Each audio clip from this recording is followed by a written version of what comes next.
Hi friends, miracle stock ట్రేడర్స్కి స్వాగతం. చూడండి friends, ఈరోజు స్టాక్ మార్కెట్ లైవ్లో ఎంతమంది మీలో వాచ్ చేశారు? చూడండి ఫ్రెండ్స్, నిలబెట్టి నరికేశారు. సో ఓవరాల్గా నిఫ్టీ, బ్యాంక్ నిఫ్టీ నెక్స్ట్ లెవెల్స్కి వెళ్ళబోతున్నాయి. వాటి గురించి మనం డిస్కస్ చేద్దాం. అలాగే అకుమ్స్ డ్రగ్స్ చూసాం కదా, లాస్ట్ 10 డేస్లో 35% పైగా కరెక్ట్ అయిన స్టాకు. రీసెంట్గా లోయర్ సర్క్యూట్లు కూడా పడ్డది. ఇప్పుడేమో మళ్ళా అప్పర్ సర్క్యూట్ పడింది. సో అంతలా అప్పర్ సర్క్యూట్ పడేంత పాజిటివ్ న్యూస్ అప్డేట్ ఉంది. అదేంటో డిస్కస్ చేద్దాం. అకౌంట్స్ డ్రగ్స్లో ఏదైనా స్టడీ ఆపర్చునిటీ ఉందా లేదా ఆ విషయాన్ని కూడా డిస్కస్ చేద్దాం. అలాగే ఎఫ్ఎం గారు చేసిన కామెంట్స్తో ఇన్సూరెన్స్ సెక్టర్ మీదే దెబ్బపడేలా ఉంది. ఆ అప్డేట్ గురించి చూద్దాం. అలాగే ఎల్టీఐ మైంట్రీ, దీనికి సంబంధించిన చాలా ఇంపార్టెంట్ న్యూస్ అప్డేట్ ఉంది. ఇత్యాది విషయాలతో నిఫ్టీ, బ్యాంక్ నిఫ్టీ యొక్క కథాగమనంతో సింపుల్గా వీడియోని ఎండ్ చేద్దాం. చూడండి ఫ్రెండ్స్, వీడియోలోకి వెళ్ళే ముందు మన ఛానల్ వీడియోని లైక్ చేయడం అనేది మన జన్మ హక్కు. కాబట్టి వీడియోని లైక్ చేద్దాం. చూడండి ఫ్రెండ్స్, కొత్తగా వాచ్ చేస్తున్న వాళ్ళని నేను సబ్స్క్రైబ్ చేయమని నేను చెప్పను. ఒక 2-3 వీడియోస్ మన ఛానల్లో కనుక చూస్తే నచ్చి ఆటోమేటిక్గా మీరే సబ్స్క్రైబ్ చేస్తారు. ఎవరైతే సబ్స్క్రైబ్ చేస్తారో వాళ్ళు బెల్ ఐకాన్ క్లిక్ చేయడం మర్చిపోవద్దని చెప్తాను. చూడండి ఫ్రెండ్స్, స్క్రీన్ మీద నిఫ్టీ యొక్క డే చార్ట్ చూస్తున్నాం. నిఫ్టీ యొక్క డే చార్ట్ అంటే ఏంటంటే ఒక్కొక్క క్యాండిల్ అనేది 1 డేని రిప్రజెంట్ చేస్తుంది. చూడండి సార్, ఈరోజు గ్లోబల్ క్యూస్ వల్ల ఏంటంటే స్లైట్ గ్యాప్ అప్ అయింది. అలాగే మంచి గ్రీన్ క్యాండిల్ లాగా పడేలా అనిపించింది. కానీ చూసారా, మీరు హైయర్ లెవెల్ నుంచి సెల్ ఆఫ్ చేశారు. ఈ పర్టికులర్ జోన్ అనేది ఈరోజు మనం డ్రా చేసింది కాదు. మీరు లాస్ట్ 7 వీడియోస్, అంటే లాస్ట్ ఒక 5-6 videos, I guess if I'm not wrong, last 5-6 వీడియోస్లో కూడా ఇదే లెవెల్ ఉంది కదా. ఎందుకని పైనుంచి సెల్ ఆఫ్ చేసుకుంటూ వస్తున్నారు కంటిన్యూగా FIIs. Broad view of the stock market అంటే down. Broad view of the stock market అంటే ఏంటంటే ఓవరాల్గా వాళ్ళ ఇంటెన్షన్ ఏంటంటే మార్కెట్ని కిందకి తీసుకెళ్లాలని. కానీ కంటిన్యూగా సెల్ ఆఫ్ చేయడం సాధ్యం కాదు. మధ్యలో ఏంటంటే షార్ట్స్ కవరింగ్ కూడా వచ్చే అవకాశాలు ఉంటాయి. ఆ ఏరియాని మనం ముందుగానే ఐడెంటిఫై చేసాం. అదే ఈ ఏరియా 23,544, 23,377. ఈ జోను బ్రేక్ అవ్వకుండా మనం డౌన్ సైడ్ పాయింట్ ఆఫ్ వ్యూలో అగ్రెసివ్గా వెళ్ళొద్దు అని స్టడీ వ్యూ ప్రజెంట్ చేశాను, ఎడ్యుకేషనల్ వ్యూ. అలాగేనంటే ఈ జోన్లో షార్ట్ కవరింగ్ రావచ్చు అనుకున్నాం. అలాగేనంటే షార్ట్ కవరింగ్ వస్తూనే చూసారా హైయర్ లెవెల్లో సెల్ ఆఫ్. చూడండి ఫ్రెండ్స్, ఈ లెవెల్ కట్ అవ్వాలి, లేకపోతే హెడ్ అండ్ షోల్డర్ బ్రేక్ అవుతుంది, బ్రేక్ డౌను, లేకపోతే flag and pole, inverted flag and pole break down. ఇట్లాంటివి ఉంటాయి కదా, inverted triangles break down, head and shoulder break down, ఇట్లాంటివన్నీ కూడా, లేదా సపోర్ట్ రెసిస్టెన్స్, ఇట్లాంటివన్నీ కూడా మీలో ఎంతమంది ఇవి ఫాలో అవుతున్నారో నాకు తెలీదు. నేను ఎప్పుడూ కూడా ఒకదాన్ని కంటిన్యూగా ఫాలో అవ్వమని నేను చెప్పను. అది నిజంగా వర్కౌట్ అవుతుందా లేదా ప్రతిదీ మీరు ఓన్గా టెస్ట్ చేయండి అంటాను. చూడండి ఫ్రెండ్స్, ఓవరాల్గా నేనేం చెప్తానంటే ఎవ్రీ మూవ్ స్టాక్ మార్కెట్లో ప్రెడిక్ట్ చేయడం అనేది సాధ్యం కాదు. కానీ ఓవరాల్గా మార్కెట్ యొక్క డైరెక్షన్ ఏంటి అనేది ఇంపార్టెంట్. ఓవరాల్గా మార్కెట్ యొక్క డైరెక్షన్ ఏంటిది? డౌన్. కంటిన్యూగా సెల్ ఆఫ్ చేయడం సాధ్యం కాదు. కాబట్టి వాళ్ళు సెల్ చేసిన తాలూకా, ఫర్ ఎగ్జాంపుల్ ఒక 20,000 లాట్స్ పైనుంచి ఎఫ్ఐస్ సెల్ చేశారనుకోండి, మధ్యలో ఏంటంటే ఒక 3,000 లాట్స్, 4,000 లాట్స్ ఏంటంటే కవర్ చేసుకుంటారు. అంటే బై చేయడం ద్వారా కాస్త ప్రాఫిట్ బుకింగ్ చేసుకుంటారు. అర్థమవుతుందా? 20,000 లాట్స్ సెల్, ఒక 5,000 లాట్స్ బై. బై చేస్తూనే ఏంటంటే కొద్దిగా ర్యాలీ అవ్వగానే ఇనిషియేషన్స్ ప్లేయర్స్కి ఈజీ అవుతుంది కొద్దిగా ర్యాలీ అవ్వగానే మళ్ళీ సెల్ చేయడానికి. ఎందుకంటే ఫుల్ గ్రీన్ క్యాండిల్ చూసి ఇనిషియేషన్ ప్లేయర్స్ యొక్క మాయని పీపుల్ అర్థం చేసుకోలేరు. ఏంటంటే బోటమ్ అయిందని కానీ, ఇక్కడ నుంచి ర్యాలీ అవుతుందని కానీ, లేకపోతే 23,500 దాటింది అనే పాయింట్ ఆఫ్ వ్యూలో పీపుల్ ఉంటారు. ఎందుకంటే మీరు ఓపెన్ ఇంట్రెస్ట్ ఫాలో అయ్యే వాళ్ళు చూస్తుంటే 23,500 దగ్గర హైయెస్ట్ ఓపెన్ ఇంట్రెస్ట్ ఉంది. దాన్ని చూసి పీపుల్ ఏమనుకుంటారంటే 23,500 అనేది రెసిస్టెన్స్ అనుకుంటారు. అది దాటంగానే పీపుల్ ఏంటంటే బై చేయడం స్టార్ట్ చేస్తారు. వాళ్ళకి నరకడానికి ఏంటంటే హైయర్ లెవెల్లో ఆపర్చునిటీ మరొకసారి ఇచ్చారు రీటైల్ పీపుల్, కాబట్టి నరికేశారు. కాబట్టి ఓవరాల్గా ఈ జోన్ని ఛేదిస్తారనే విషయం మనకు అర్థమవుతుంది.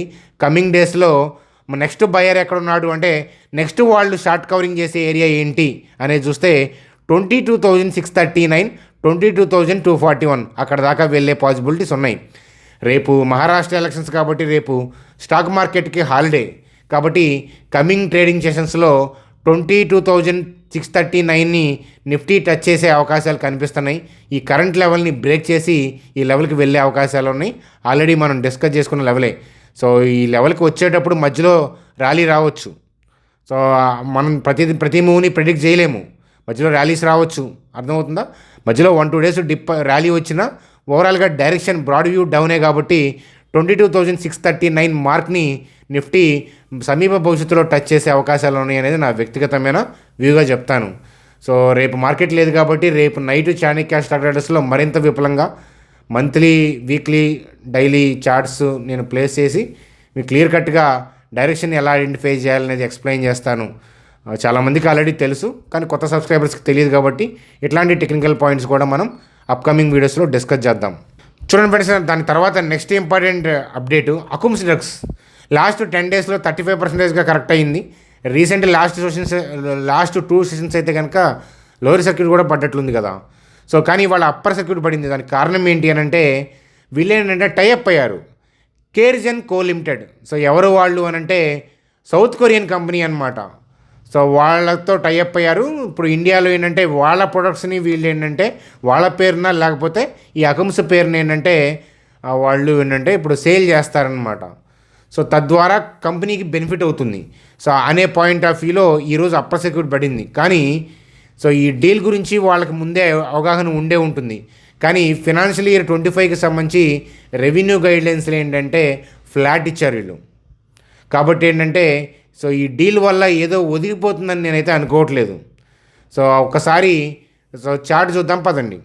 చూడండి ఫ్రెండ్స్, ఈ న్యూస్ అప్డేట్తో ర్యాలీ వచ్చింది. కొద్దిగా మంచి బెనిఫిట్ చేసే న్యూస్ అప్డేటే. కాకపోతే ఏంటంటే ఆల్రెడీ కంపెనీ ఫినాన్షియల్ ఇయర్ 25కి సంబంధించి గైడ్లైన్స్లు ఫ్లాట్ ఇచ్చారు. అందువల్ల ఏంటంటే ఈ 1-2 డేస్ మురిపించచ్చు. కానీ ఓవరాల్గా ఏంటంటే ఈ స్టాకు కొద్దిగా ఇంకా కాస్త డీపర్గా కరెక్ట్ అయ్యే పాసిబిలిటీస్ ఉన్నాయని అనుకుంటున్నాను. అవ్వచ్చు, అవ్వకపోవచ్చు. ఫినాన్షియల్ ఇయర్ 25కి సంబంధించిన గైడ్లైన్స్లు సరిగ్గా లేవు. సో నాకు వ్యక్తిగతంగా ఈ స్టాక్ని అయితే కనుక హయ్యర్ లెవెల్లో ఉన్నప్పుడే ఈ 723 బిలో అబ్జర్వ్ చేద్దామన్నాను. కాబట్టి ఏంటంటే ఫర్దర్గా కూడా కట్ అవుతుందో లేదో నేను చూసి భవిష్యత్తులో నేను నా వ్యూని నేను ప్రజెంట్ చేస్తాను. ఇంకా బాగా డీప్గా కరెక్ట్ అయితే అప్పుడు ఏంటంటే we can think of a study view అని చెప్తానమాట. అట్ ప్రెజెంట్ ఏంటంటే కాస్త నేను అబ్జర్వేషన్ మోడ్లోనే ఉంటాను. మీరు వ్యక్తిగతంగా మీకు నచ్చితే ఏంటంటే you can go for a study view and accounts అని చెప్తాను. చూడండి ఫ్రెండ్స్, అలాగే ఎన్టీపీసీ గ్రీన్ ఎనర్జీకి సంబంధించి సో ఇవాళ ఓపెన్ అయింది 22కి అవుతుంది కదా, క్లోజ్ అయిపోతుంది. అయితే ఏంటంటే ఇక్కడ చూడండి 90% of portfolio focus on solar, 10% on wind. So already మనకు తెలిసిందే వీళ్ళ బిజినెస్ గురించి. మంచి బిజినెసే ఎన్టీపీసీ గ్రీన్ ఎనర్జీ. కాకపోతే ఏంటంటే వాళ్ళు వస్తున్న ప్రైస్ టు ఎర్నింగ్ చాలా ఓవర్ కోట్తో వస్తున్నారు. సో ఐపీఓ అంటే బ్లైండ్గా పీపుల్ ఏంటంటే ఎగబడి రీసెంట్ ఇయర్స్లో అప్లై చేస్తున్నారనే కారణంతో కావచ్చు బ్యాంకర్స్ ఈ మర్చెంట్స్ టైఅప్ అయ్యి వస్తున్నారు. కాబట్టి కేర్ఫుల్గా ఉండండి అంటాను. మరి ఇది ఎలా అవుతుంది అని అంటే ఓవర్ సబ్స్క్రైబ్ అవుతుందా? ఓవర్ సబ్స్క్రైబ్ అయ్యి ఇది లిస్టింగ్ డే రోజు మార్కెట్ కనుక ఊపిలో ఉందనుకోండి లిస్టింగ్ గెయిన్స్ వచ్చే అవకాశాలు ఉంటాయి, లేకపోతే లేదనమాట. ఇదేమి రూల్ కాదు. So anything can happen in the stock market. కాబట్టి ఏంటంటే NTPC green energy point of వ్యూలో అదనమాట. మీరు ఏదైనా అప్లై చేసుకోవాలంటే మీ వ్యక్తిగతం అనమాట, అది మీ ఇష్టం. అలాగే ఏంటంటే గవర్నమెంట్ హోల్డింగ్ గురించి remaining holding in the NTPC group remaining 55% అని చెప్పి చెప్తున్నారనమాట. ఓవర్గా కోడ్ చేసుకొని వస్తున్నారు. అది ఒకటి ఆలోచించమని చెప్తానమాట. చూడండి ఫ్రెండ్స్, మనకి ఈ ఐపీఓ సంగతి నేను చెప్పట్లేదు. మామూలుగా ఎప్పుడైనా సరే ఐపీఓలో కనుక మీకు అలాట్మెంట్ ఖచ్చితంగా కావాలి అని అంటే చూడండి సార్, ఈ జనరల్గా ఏమవుతుందంటే ఐపీఓలో అలాట్మెంట్ వస్తేనేమో మనకి ఆ పర్టికులర్ ఐపీఓ లిస్టింగ్ గెయిన్స్ ఇవ్వదు. అలాట్మెంట్ రాకపోతేనేమో లిస్టింగ్ గెయిన్స్ ఇస్తూ ఉంటుంది. ఈ ప్రాబ్లమ్ని అవాయిడ్ చేయాలంటే మీకు బాగా మంచి గురి ఉన్న ఐపీఓ అప్లై చేసుకునేటప్పుడు మీకు ఖచ్చితంగా అలాట్మెంట్ కావాలి అని అంటే మల్టిపుల్ ప్యాన్స్తో అప్లై చేయండి. మల్టిపుల్ ప్యాన్స్ అంటే మీ ఫ్యామిలీ మెంబర్స్ అందరితో అప్లై చేయండి. ఒక ప్యాన్తో మీరు 4 డిమ్యాట్లో చేసినా కూడా అవ్వదు. ప్యాన్తో లింకప్ అయి ఉంటుంది ఐపీఓ, అంతే కదా. లేదు నాకు 4 డిమ్యాట్ అకౌంట్లో చొక్కా ఎగరేసుకున్న ఉపయోగం ఉండదు, కాళ్ళు ఎగరేసుకున్నాం. కాబట్టి మీ ఫ్యామిలీ మెంబర్స్కి మీ భవిష్యత్తులో పనికొస్తుంది. కాబట్టి అలాంటప్పుడు ఏంటంటే మీకు డిమ్యాట్ అకౌంట్ లేకపోతే మీ ఫ్రెండ్స్కి కానీ ఫ్యామిలీ మెంబర్స్కి కానీ మన లింక్ రిఫర్ చేయండి.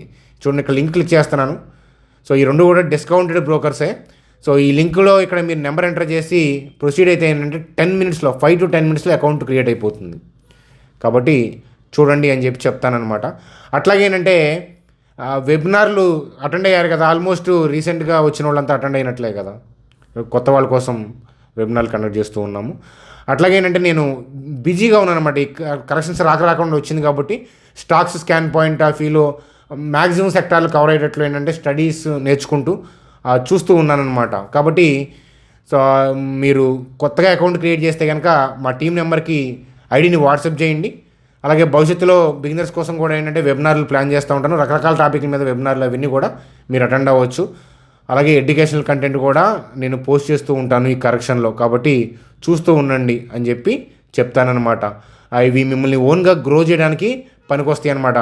ఆ విషయం అనేది గుర్తుపెట్టుకోండి అని చెప్పి చెప్తాను. చూడండి ఫ్రెండ్స్, ఇన్సూరెన్స్కి సంబంధించి ఏంటంటే ఫినాన్స్ మినిస్టర్ గారు ఏం చెప్పారంటే, సో బ్యాంక్స్కి ఏం చెప్పినాయి అంటే చూడండి ఫ్రెండ్స్, దాని తర్వాత ఇన్సూరెన్స్కి సంబంధించి ఫినాన్స్ మినిస్టర్ గారు ఏం చెప్పారు అని అంటే బ్యాంక్స్కి కోర్ బ్యాంకింగ్ మీద ఫోకస్ చేయండి, ఇన్సూరెన్స్ ప్రోడక్ట్లు సెల్లింగ్ చేయడం వాటి మీద ఫోకస్ కాకుండా అని చెప్పారనమాట. ఎందుకంటే ఒక ఇష్యూస్ వల్ల అనమాట. రీసెంట్గా ఏంటంటే మమ్మల్ని మిస్లీడ్ చేస్తున్నారని చెప్పి కస్టమర్స్ కంప్లైంట్ చేయడం. సో మీరు చూస్తూ ఉంటే కనుక ఈ యాక్టివిటీ ఎక్కువైంది 2-3 ఇయర్స్ నుంచి. ఏంటంటే బ్యాంక్స్ ఈ ఇన్సూరెన్స్ ప్రోడక్ట్స్, మ్యూచువల్ ఫండ్స్ వీటి మీద ఎక్కువ ఫోకస్ చేస్తూ ఉన్నారు. అది మంచిదే. కాకపోతే ఏంటంటే ఇలా కంప్లైంట్స్ వెళ్ళినప్పుడు ఫినాన్స్ మినిస్టర్ గారు ఏంటంటే చెప్పడం, అంటే మీ కోర్ బ్యాంక్ మీద ఎక్కువ ఫోకస్ చేయమని చెప్పడం కరెక్టే కదా. సో ఇలా చెప్పడం వల్ల ఏంటంటే ఇన్సూరెన్స్ బిజినెస్ మీద ఎఫెక్ట్ పడే అవకాశాలు ఉన్నాయి. కాబట్టి SBI life, HDFC life, ICICI prudent వీటి మీద పడ్డాయి. ఎందుకంటే సో బ్యాంక్స్ జనరల్గా టైఅప్ ఉంటాయి కదా, వాటితో ఎక్కువగా అంటే వాళ్ళ స్టేక్స్ ఉన్నాయి, వాటితో టైఅప్ ఉండి వాటి ప్రొడక్ట్స్ మనకి చెప్తూ ఉంటారు కదా, వాటిలో ఏంటంటే ఈరోజు కరెక్షన్ అనేది మనం చూసామన్నమాట. కాస్త భవిష్యత్తులో కూడా ఇంపాక్ట్ ఉండొచ్చు అని చెప్పి అనుకుంటున్నాను ఇన్సూరెన్స్ సెక్టార్ మీద. ఆ విషయం అనేది గుర్తుపెట్టుకోండి. చూడండి, అలాగే LTI Mindtree. So LTI Mindtree ఏంటంటే strengthens strategic partnership with Nexi group. So ఇది ఎంతవరకు పాజిటివ్ అవుతుంది, ఎంత రెవెన్యూ ఎఫెక్ట్ చేస్తుంది ఇత్యాది విషయాలు చూసి నేను భవిష్యత్తు వీడియోస్లో మీకు ఇస్తాను. ప్రస్తుతానికైతే గుర్తుపెట్టుకోండి, వాళ్ళు ఏంటంటే ఎల్టీఐ మైంట్రీని స్ట్రెంథెన్ చేయడం కోసం స్ట్రాటజిక్ పార్ట్నర్షిప్ అనమాట. ఇలా కంపెనీలు చేస్తూనే ఉంటాయి. అయితే ఏంటంటే ఏ విధంగా పనికి వస్తుంది, రెవెన్యూ ఎంత ఎఫెక్ట్ అవుతుందనే చూద్దాం. ఎందుకంటే క్లోజ్గా చూడాల్సిన అప్డేట్ ఇది. ఎందుకంటే ఎల్టీఐ మైంట్రీ అంటే వీళ్ళిద్దరు కలవక ముందు వ్యక్తిగతంగా మైంట్రీ నాకు నచ్చి స్టడీ వ్యూస్ అనేవి ప్రజెంట్ చేసుకున్నాను. ఇప్పుడు ఏంటంటే అది ఆ తర్వాత లేటర్గా ఎల్టీఐ మైంట్రీ కలిసి మంచి బెనిఫిటే. మీకు కలిసిన తర్వాత 2 years తర్వాత మంచిగా రెవెన్యూ ఎఫెక్ట్ అవుతుందని మీకు చెప్పాను. ఎప్పుడైనా సరే మెర్జింగ్ వల్ల 2 years స్ట్రగుల్ అవుతుంది ఏ కంపెనీ అయినా కానీ. ఇప్పుడు హెచ్డిఎఫ్సిలో కూడా మీరు చూస్తూ ఉన్నారు ఆ స్ట్రగుల్ అనేది. కాబట్టి కాస్త ఓపిక పడితే ఏంటంటే మంచిగా భవిష్యత్తులో ఏంటంటే మంచిగా గ్రో అయ్యే పాసిబిలిటీస్ ఉన్నాయి ఇంకా ఫర్దర్గా. అలాగే ఏంటంటే మంచి థింగ్స్ అయ్యేది నెక్సీ గ్రూప్ అనేది ఎంతగా రెవెన్యూని ఎఫెక్ట్ చేస్తుంది ఏంటి అనేది మీకు ఏదైనా అప్డేట్ ఉంటే కామెంట్ చేయండి, పర్లేదు, మనం నెక్స్ట్ వీడియోస్లో డిస్కస్ చేద్దాం. అలాగే ఏంటంటే నేను కూడా లోతుగా చూస్తాను దీన్ని, ఎందుకంటే మనందరికీ పనికొస్తుంది. Let's grow together.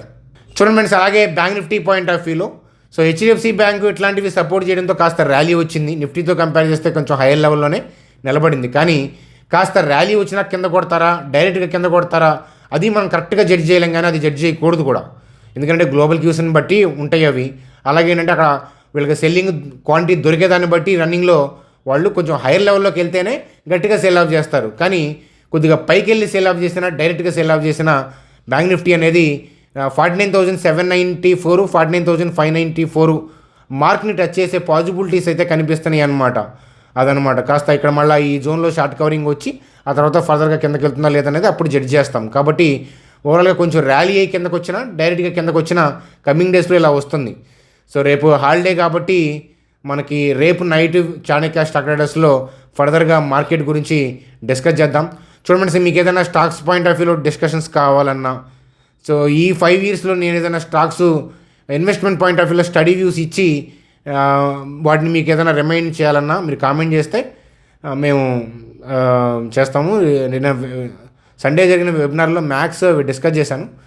మళ్ళీ ఏంటంటే వీడియోస్లో కూడా 1-2 ఏదైనా మిస్ అయ్యి ఉంటే కనుక వాటిని వీడియోస్లో డిస్కస్ చేసే ప్రయత్నం అనేది చేస్తానన్నమాట. అది ఫ్రెండ్స్ మనకి ఈరోజు video. Bye friends, good day.